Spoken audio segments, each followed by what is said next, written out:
Olha eu falando. Pode? Já começou? Começou agora.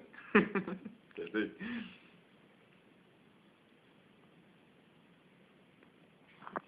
Alguém tem 50 centavos? 25 centavos? Ô,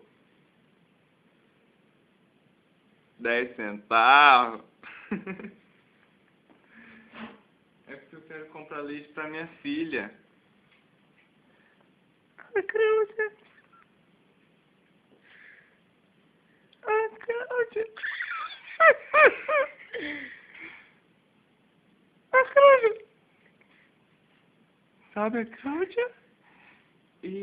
Com licença, me dá esse jornal pra mim? Não, é porque meus parentes vão em casa, sabe? Eles vão chegar em casa. E daí eu queria, assim, um jornal novo pra mim poder forrar o chão da minha casa. Mas, o senhor não tem uns 10 centavos? Mas é que é pra minha filha. A Cláudia. A Cláudia. A Cláudia,